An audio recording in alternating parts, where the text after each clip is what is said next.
J'avoue. Ah, la chèvre, c'est lourd. Non, pas la chèvre. On l'a déjà vu, la chèvre. Bon, ok. Attends, je te cite des films et tu me dis, ok? Mama Roma. Les valseuses. Citizen Kane. Hackathon. La grande illusion. Tu vois, c'est quoi les fraises sauvages? Ok, After Hours, il paraît qu'il est ouf. Ça me saoule, là. Choisis un film vite. Depend. À la Dolce Vita. Les Demoiselles de Rochefort. Et Pulp Fiction. Tu me saoules. Peau d'âme. Mon oncle. Les petites. Le mépris. Tu me saoules. Et La haine, vous êtes pas chaud? Attendez.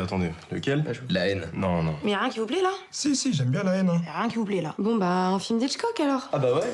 Hitchcock, ça vous dit? Ouais, moi je suis ok pour Hitchcock. Ah moi tu veux Ouais, Hitchcock. Vous êtes gentil, mais lequel? Et y en a un avec Belmondo, à bout de souffle. Quoi?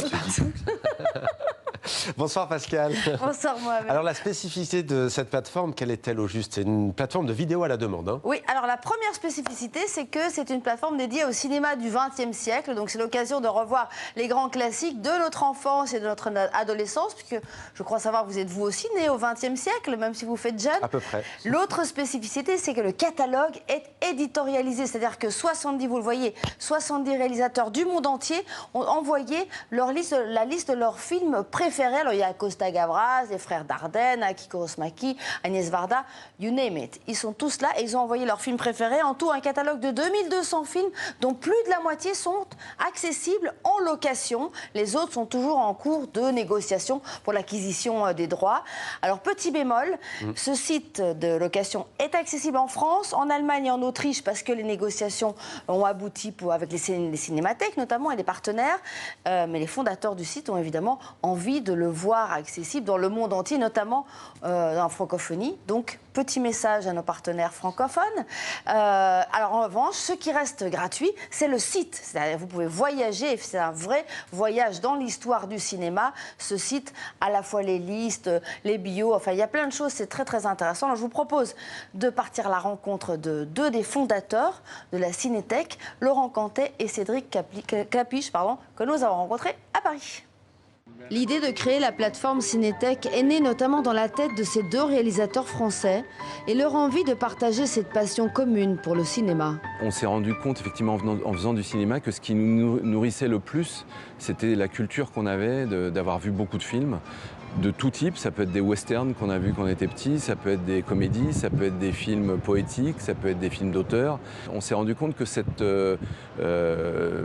pluralité de films, elle était importante pour faire du cinéma. Mes premiers souvenirs de cinéma, c'est une petite salle dans la toute petite ville où j'habitais quand j'étais enfant. Et c'était déjà, il y avait déjà une idée de rendez-vous avec d'autres pour aller voir des films ensemble. On était gamins, on allait voir La Grande Vadrouille, on allait voir...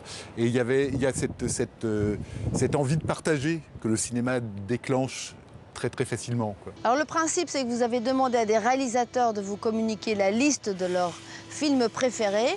Faisons l'exercice ensemble. Quels sont les films que vous préférez, le top 3 dans votre top 50? Je dirais les trois réalisateurs qui sont importants pour moi, c'est Fellini en premier, et donc j'ai cité La Dolce Vita ou Les Nuits de Cabiria. Il y a Kurosawa, où j'ai cité les Sept Samouraïs. Pour moi, c'est un film très entier. Il y a beaucoup de choses contenues dans ce film. C'est à la fois un film de guerre, un film comique, un film d'acteur, un film de décor, un film d'action. Enfin, ça mélange beaucoup de choses que j'aime dans le cinéma. Et puis, alors après, il y a plein d'autres gens, comme Woody Allen, Scorsese, mais je dépasse les trois, là, je crois. Il y a beaucoup de chefs-d'œuvre, mais il y a aussi des petits films qui nous ont marqués pour une raison ou une autre. Et moi, je me rappelle avoir vu L'homme qui rétrécit, il y a très longtemps, quand j'étais gamin.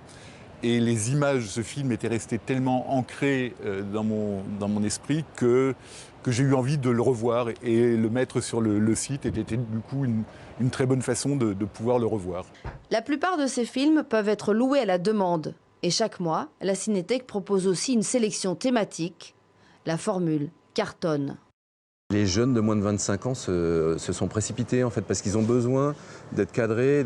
À partir du moment où on leur choisit 10 films, ils aiment bien la formule parce que ça sélectionne pour eux les films importants, disons, sur une thématique. Et du coup, ils sont très consommateurs de ça. En juillet, hommage aux films sur les femmes. En août, focus sur le voyage. Un bel été cinéphile en perspective. Un bel été cinéphile en perspective. Pascal, mais au fait, ça coûte combien? Alors, c'est pas cher du tout. Hein. Pour quelques euros par mois, vous pouvez voir soit les films à l'unité ou par abonnement. Et c'est une manière, donc, comme je le disais, de se replonger dans les grands classiques, mais aussi de voir des trésors cachés. C'est comme ça que ça s'appelle. C'est-à-dire des petits films qui n'ont jamais été vus et qui sont gardés par les cinémathèques et qui les mettent pour une fois accessibles pour tout le monde. Et puis, alors, il y a aussi des événements comme le Ciné-Club, le samedi dernier à La Rochelle. Eh bien, il y a eu une présentation d'un film et une discussion en même temps avec le réalisateur. Ça va se reproduire à la fois sur le site, mais aussi en live dans un ciné-club de Paris. Voilà, il y a plein de choses. Il faut y aller, c'est magnifique. Il n'y a plus qu'à. Merci beaucoup Pascal, c'était Demandé le programme. À demain. Merci. Même endroit, même